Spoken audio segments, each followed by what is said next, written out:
August 15th, 1945.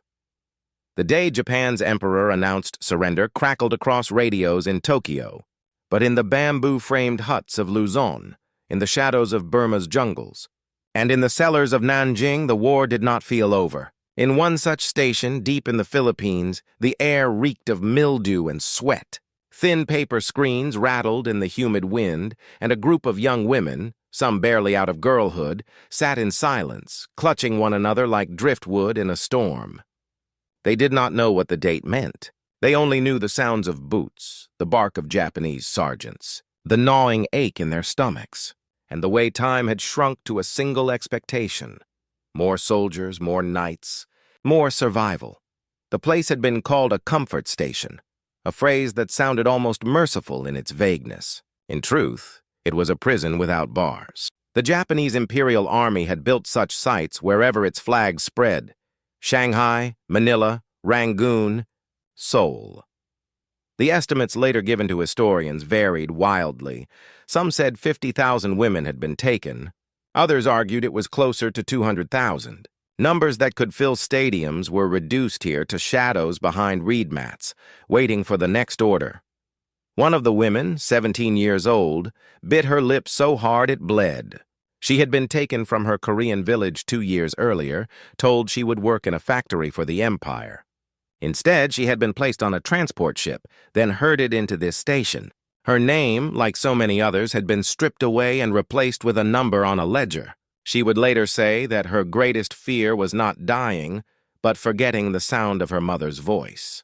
Tonight, she whispered fragments of lullabies in her own tongue, barely audible above the drone of cicadas. Nearby sat a Filipino woman, older perhaps 23, though malnutrition carved years into her skin. She had been captured after the Japanese swept through her village in 1942. She remembered hiding in the tall grass with her younger brother until the bayonet tips flashed above them. He had been killed on the spot. She had been taken. Now her body was a ledger entry, her memories the only thing left unrecorded. She kept her eyes fixed on the floorboards, for she had learned that eye contact, whether with Japanese guards or fellow captives, invited danger. The women had been conditioned into silence. Rules were shouted in Japanese: obedience, cleanliness, availability. Doctors came once a week for inspections that left the women sore and humiliated. Soldiers filed in by the dozen. On long nights, each woman endured 20 or more visits. Disease spread quickly, but refusal was unthinkable. They lived in the paradox of surviving the war, yet feeling every day like its most expendable casualties. Outside, the war was indeed shifting. American bombers had rained fire on Tokyo. The atomic mushroom clouds had risen over Hiroshima and Nagasaki. Emperor Hirohito's surrender speech would soon signal the collapse of an empire. But in these hidden rooms, there were no radios, no celebrations, no knowledge of history turning. Only the creak of doors, the hiss of lamps, and the dread that another set of boots would scrape against the threshold. The Japanese guards had fled days earlier, abandoning their posts when defeat became inevitable. Yet the women did not feel liberated.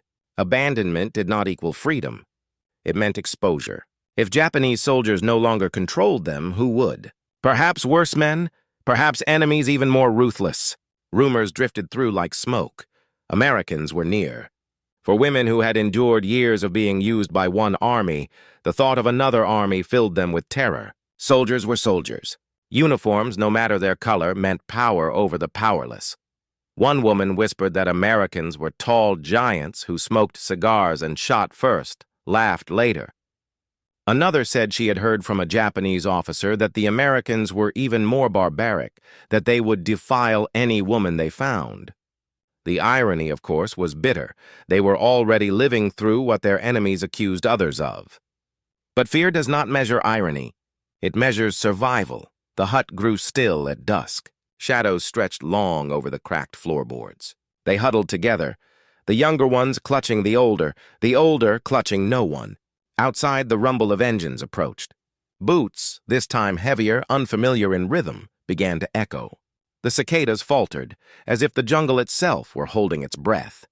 Inside, the Korean girl pressed her nails into her palms until crescents of blood bloomed. She thought of her mother, of a market stall by the river, of roasted chestnuts and the smell of soap. She thought, too, of the endless hands of soldiers, and she prepared herself for more. She knew the steps by heart: look down, endure, survive. She braced for the routine that had erased her humanity and turned her body into a passageway for war. The door slid open. Silhouettes filled the frame, broad shoulders outlined against the fading light. The women recoiled instinctively, pulling shawls tight around bony arms, eyes wide and unblinking. The figures stepped inside, carrying something bulky, something square. The women did not yet understand that they were not boxes of ammunition, but crates of food. The men were not barking orders in clipped Japanese, but murmuring in English, their accents rough, almost musical compared to the harsh syllables they knew. But in that first instant, none of the women could hear difference in tone or language. They only saw uniforms. Uniforms meant ownership. Uniforms meant terror. Their breath quickened, bodies rigid, awaiting the familiar cycle of command and violation. The Americans paused, uncertain at the sight of hollow-eyed women cowering on the floor. They set down their crates with deliberate slowness, like men trying not to spook wild deer. One GI pulled a tin from his pocket, shaking it gently. It rattled with the sound of canned peaches. Another held out a bar of soap as if it were a peace offering. The women did not move. Their minds could not reconcile what their eyes saw. Food? Soap? Offers? These were the tricks soldiers used before cruelty. And yet the Americans kept their distance, speaking words the women did not understand but whose cadence carried no menace. For now it was only confusion. The women sat frozen, blood pounding in their ears, as the strange men with tired eyes and sunburned skin did not lunge, did not shout, did not reach. Something was wrong, something was different. And in that suspended silence, one truth became clear: the war had ended. But what was about to begin would be even more shocking. The Americans stood awkwardly at the threshold, their rifles slung at their sides, boots still caked with jungle mud. Their eyes adjusted to the dim interior, and for a moment neither side moved. The women huddled together like sparrows under a predator's shadow, their gazes fixed on the floor, breaths shallow. The soldiers could not have known the layers of fear they were stepping into. The women could not have guessed that these men, exhausted and half-starved themselves, had come bearing something closer to mercy than conquest. One GI bent down and pried open a crate. The crack of splintering wood made the women flinch, but inside there was no ammunition. Instead, tins gleamed under the lantern light. He held one up, turning it slowly so the women could see the label: bright peaches sealed in syrup. The sweet smell had not yet escaped, but for women who had survived on watery rice and scraps, the sight alone seemed impossible. Another soldier rummaged in his pack and produced cigarettes, offering them like tokens of goodwill. He did not know that many of the women had never smoked, that the gesture reminded them of Japanese officers who had forced such things between their lips. The silence thickened until one man, tall and red-haired, attempted to mime eating. He tapped the tin with his knife, made a spooning motion toward his mouth, and grinned with the nervous smile of someone who knows he looks foolish. For the first time in months, maybe years, a flicker of something not fear but confusion passed across a woman's face. She almost laughed, almost, but the habit of silence clenched her throat shut. In that strange standoff, the Americans seemed more bewildered than threatening. Their eyes softened as they took in the sight: hollow cheeks, arms covered in bruises, hair cut unevenly by months of rough handling. They whispered among themselves, a tone the women did not understand but could sense was gentler than the bark of orders. One soldier muttered, "My God, they're just girls." Another shook his head, muttering curses under his breath at what he was seeing. Finally, the youngest of the women, perhaps 15, reached forward with trembling hands. She expected the blow to come, the barked insult, the punishment for presuming. Instead, the soldier placed the tin gently into her palms. She drew back instantly, clutching it to her chest as if it were contraband, her eyes darting from the can to the man's face. He did not move closer. He simply nodded, once, firmly, then stepped back. The moment rippled through the group. Others glanced at each other, hesitant. Then the older Filipina woman stretched out her arm, fingers thin and shaking, toward the soap one soldier still held. He placed it in her hand without a word. She pressed it to her face, inhaling the clean scent, and tears slid down her cheeks. Soap, a thing so ordinary it rarely merited notice, had become more precious than gold. The Americans set down more supplies: bandages, quinine tablets, powdered milk. The women stared, disbelief etched into their faces. None of this fit the script they had been forced to memorize. Soldiers did not give. Soldiers only took. Yet here were men who offered, then stepped back, as though aware of the invisible boundaries carved by trauma. Outside, the sounds of other squads echoed through the village. Engines rumbled, shouts carried. But inside this hut, the air held still, suspended in fragile equilibrium. The Americans tried to speak, gesturing with open hands. The women remained wary, shoulders stiff, eyes flickering between the door and the floor.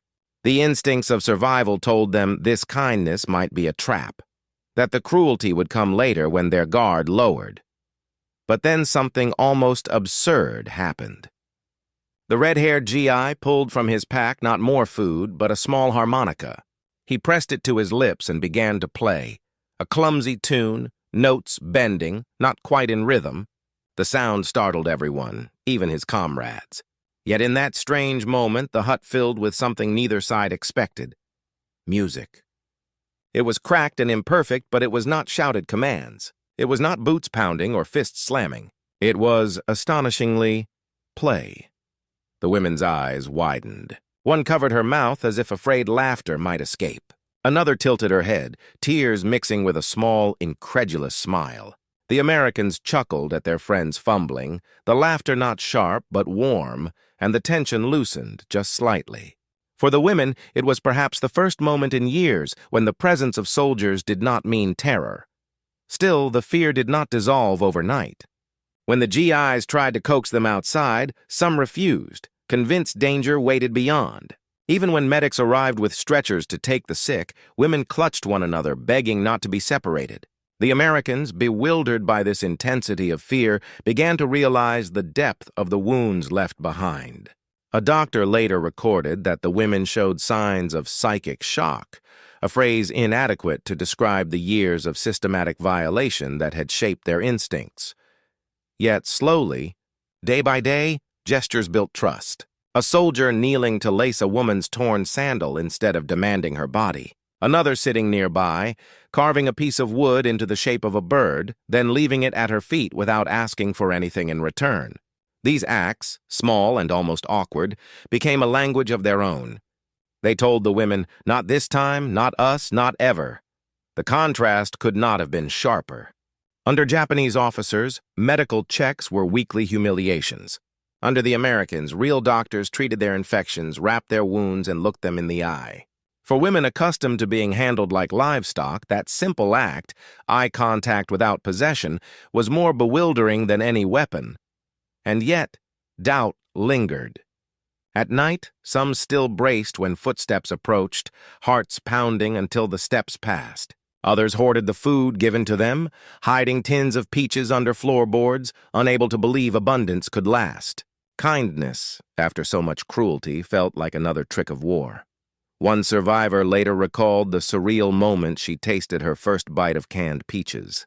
The syrup clung to her lips, the sweetness overwhelming after years of hunger. She wept, not just for the taste, but for the strangeness of realizing someone wanted her to eat, not be eaten. For her, that spoonful was more than fruit. It was proof the world had not ended with cruelty. The Americans, for their part, rarely spoke of these encounters. For them, it was one episode among many in a brutal campaign. But for the women, it was the crack in a wall they thought unbreakable. Mercy, offered by strangers in dusty uniforms, forced them to reimagine what men could be. Still, mercy was fragile. Not all Americans were saints, and the women knew that danger lurked in every uniform, even friendly ones. Yet in those first days of liberation, when soap was pressed into their hands and syrup touched their tongues, something undeniable shifted. The war had not erased their humanity after all. But as the days wore on, another question began to rise. If mercy could exist here, in the ashes of war, what would the world beyond these huts demand of them? And what they learned next would prove even harder to endure than captivity itself. History, when written in ledgers and reports, tends to measure suffering in columns. 50,000, 100,000. Some scholars, looking across Asia, raise the figure even higher. Closer to 200,000 women pulled into the system the Japanese military called Ianfu. Each digit was a body, a voice, a girl with a name erased and replaced by a number.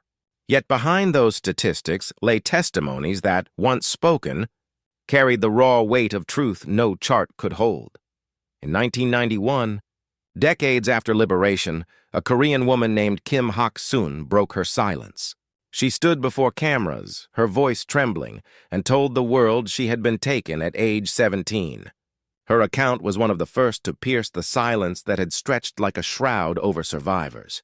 "We were treated as less than animals," she said, her words cutting through the numbness of official records.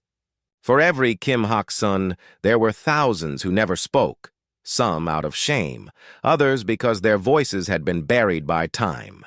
But the resonance of one testimony can illuminate the truths of many. American military documents lend a colder, clinical confirmation. The U.S. Army's Psychological Warfare Unit, interviewing liberated captives, recorded notes about comfort stations in Burma, the Philippines, and China. Reports listed venereal disease rates, pregnancies terminated under force, and the staggering daily demands placed on each woman, 15 to 30 soldiers per day, sometimes more. Doctors calculated infection percentages like accountants tallying interest. The language was technical, but the reality behind it could not be sterilized. Numbers in this context became another language of pain. In a hut in Manila, a Filipina woman later told investigators she had been forced to service soldiers until her body gave out, collapsing unconscious only to be beaten awake. She remembered the boots more than the faces. "They never looked at us," she said. "We were like walls, like objects." Decades later, she still remembered the sound of coins clinking into a box outside her door, payment made not to her, but to the system that owned her. The detail chilled even hardened historians. Money changed hands, but none of it touched the palms that bled. The statistics paint cruelty on a massive scale. A 1944 Allied report estimated that 80 to 90% of comfort women were Korean. Others were Chinese, Taiwanese, Filipino, Dutch, Indonesian. Nationality did not spare them. Youth was no protection either. Survivors recalled being as young as 13 when first taken. These numbers do not soften with repetition. They grow heavier because each figure demands recognition as a singular human life interrupted. Against this backdrop, the behavior of American soldiers upon liberation appears even more startling. Bound by the Articles of War, U.S. troops faced strict prohibitions against rape. Not all abided by those laws, for no army is spotless. But in the comfort stations, they encountered something that froze even hardened veterans, a system so organized, so brutal that it defied the imagination of men who had stormed beaches under fire. Many were disgusted, even ashamed that humans could engineer such cruelty. "We thought we had seen hell," one medic later recalled, "but then we walked into those rooms. The contrast was stark. Japanese soldiers had reduced women to schedules, demanding efficiency and exploitation. American soldiers, stumbling into the same huts, responded with shock and often clumsy compassion. They offered what they had: soap, cigarettes, Spam, laughter that was awkward but unthreatening. It was not perfect mercy, but it was mercy nonetheless, and to women who had forgotten such a thing existed, it was disorienting. One survivor recalled, "I thought at first they wanted to fatten us before killing us, but then I realized they wanted us to live." Numbers alone could never convey the sensory dissonance of that moment. Imagine a woman accustomed to the sour stench of sweat and blood suddenly inhaling the clean, sharp scent of soap. A girl who had known only fists pressing against her skin, feeling instead the cold curve of a spoon delivering peaches drenched in syrup. The taste was so sweet it burned, a reminder that the human body was still capable of pleasure unchained from violence. That is the paradox of war. Where brutality reaches its worst, even the smallest kindness becomes almost unbearable. Yet mistrust lingered. When Americans tried to separate the sick for treatment, some women clung to one another, screaming, certain they were being divided for fresh abuse. Army doctors described their condition as psychological trauma of the highest order. The women had no vocabulary for it then, but today we would call it post-traumatic stress. Their fear was not irrational. It was the product of thousands of days when fear had been the only rational response. Still, fragile transformations emerged. In one case, a Korean girl too weak to walk was carried by 2 soldiers on a stretcher. She wept the entire way, not because of pain, but because no man had ever touched her without violence. The gesture of being lifted instead of shoved was so alien it felt like a miracle. Another woman, holding a bandage in her hands, stared at it as if it were a jewel. She later said it was the first time cloth had touched her skin without tearing it. American medics recorded the medical toll in blunt figures: malnutrition in 70% of rescued women, venereal infections in more than half, scarring in nearly all. These numbers shocked commanders who had measured the war in bombs dropped and ships sunk. Here, the casualties were not soldiers, but civilians forced into silence. The contrast was not lost on observers. A Japanese officer once rationalized the system by saying it maintained discipline among the troops. To Allied soldiers, that same system revealed the very absence of discipline, a moral collapse masquerading as order. Irony threaded through the testimonies. One American GI joked that the women ate better once freed than the soldiers themselves. His remark, though clumsy, underscored a strange truth. Cans of peaches, powdered milk, and army biscuits became symbols of liberation. The sweetness of sugar contrasted with the bitterness of memory. For many survivors, those tastes lingered longer than the faces of the men who delivered them. And yet, behind every statistic and testimony lies an unanswerable question. How do you measure dignity returned, even in fragments? If one survivor's tears at the smell of soap could be written as data, what column would it fall under? If another's first laugh in years could be graphed, what axis could hold it? History counts bodies, but it struggles to count humanity. The women carried these contradictions into their futures. Some never spoke of their ordeal, burying it beneath decades of silence. Others, braver or more desperate, testified later, forcing governments to reckon with what had been done. Their voices, cracked with age, still carried the disbelief of that first liberation. "I thought all soldiers were the same," one said. "But those Americans, they did not even touch us." The line became refrain, echo, warning, and revelation. Because if mercy could arrive in the form of dirty, exhausted men carrying soap and peaches, what else might the world hold beyond the boundaries of fear? The answer was uncertain, and for many survivors, what came after liberation proved no less complex than captivity. The war ended, but liberation did not mean peace. When the Americans withdrew and the dust of occupation settled, the women who had been freed from the comfort stations faced a silence as suffocating as captivity. For many, the shock of not being touched by American soldiers was only the beginning of a longer, more complicated reckoning. Mercy had come in unexpected uniforms, yet the world beyond the bamboo walls was not ready to accept them as survivors. It often branded them as shameful reminders of what had been endured. Some returned to their villages only to find doors closed. Families, crushed by poverty and fear, did not welcome daughters who carried the stain of the Japanese Empire. A Korean woman recalled walking home after liberation, her body still weak, her hair unevenly hacked short by soldiers years before. She expected an embrace, but her mother turned away, whispering that neighbors would talk. "I was alive," she said years later. "But in their eyes, I was already ruined." That word, ruined, followed countless women across borders and decades, heavy as a shackle. In the Philippines, one survivor attempted to resume life by working in a market, selling fruit in the very stalls where she had once walked as a child. But whispers trailed her footsteps. Men eyed her differently, women crossed the street, children mimicked insults they did not fully understand. She stopped speaking of the Americans who had spared her, for even kindness became a reminder of what she had survived. In a society eager to rebuild, there was no place for those whose existence testified to wounds that could not be rebuilt with bricks. Yet not all voices disappeared. The testimony of survivors, though delayed, began to carve out space in history. Decades later, when women like Kim Hak-sun spoke publicly, their words echoed the astonishment of that first moment of liberation. They remembered soap and peaches, not as luxuries, but as symbols of a humanity returned. "They did not even touch us," she said, her voice carrying equal parts relief and disbelief. For her, the restraint of the Americans had been as transformative as any weapon of war. It suggested that the cycle of abuse was not inevitable, that there could be soldiers who fought without consuming the bodies of the vulnerable. Historians pieced together these fragments with official records. Reports from General MacArthur's headquarters noted the existence of comfort stations. U.S. medics cataloged venereal infections and malnutrition. Red Cross observers described the haunted stares of rescued women. These documents confirmed what survivors had whispered for decades. The Japanese system had been vast, deliberate, and devastating.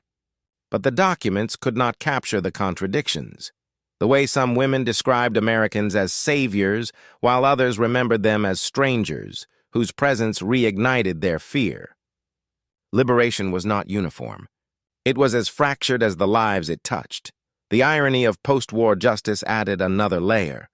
At the Tokyo War crimes trials, prosecutors mentioned the comfort women system only in passing. The tribunal focused on aggressive war and atrocities like the Nanjing massacre. For the survivors, their ordeal became a footnote in the greater theater of international justice. Few Japanese officers were ever punished specifically for running the stations. The women waited for acknowledgement that rarely came. For them, the Americans' refusal to touch them in 1945 was a mercy. The world's refusal to remember them afterward was another cruelty. Still, memory endured in private. A Filipina survivor once said that the smell of canned peaches followed her for the rest of her life. Every time she opened a tin in later years, she would weep, not for the fruit itself, but for the absurd miracle of a soldier offering her sweetness after years of degradation. Another woman remembered the sound of a harmonica, clumsy notes played by a red-haired GI who had no idea his fumbling melody would remain lodged in her memory like a beacon. These details, fragile and almost mundane, became lifelines. They proved that even in the ruins of empire, small mercies could take root. But mercy was complicated. Some survivors confessed that the Americans' restraint had unsettled them almost as much as the Japanese soldiers' cruelty. After years of conditioning, kindness felt like a trick, a deception waiting to collapse. "I thought they were fattening us," one woman said, "like pigs before slaughter." Only when days turned into weeks without violation did the truth begin to sink in. The disbelief itself revealed how deeply the system had warped their understanding of men, power, and survival. Generations later, historians and activists would argue over the legacy of those encounters. Some emphasized the shock of the women, others the discipline of the American troops. Critics noted that U.S. soldiers were not saints elsewhere in the Pacific, pointing to cases of assault in liberated towns. The truth, as always, was complex. But within the walls of those abandoned comfort stations, in that fleeting moment of history, something undeniably different occurred. For once, uniforms had entered a room and not claimed the bodies inside it. This paradox shaped memory itself. Survivors who spoke in public often emphasized not only what the Japanese had done, but what the Americans had not done. That absence, the absence of violation, became almost as defining as the abuse that had preceded it. It was a silence that echoed louder than words.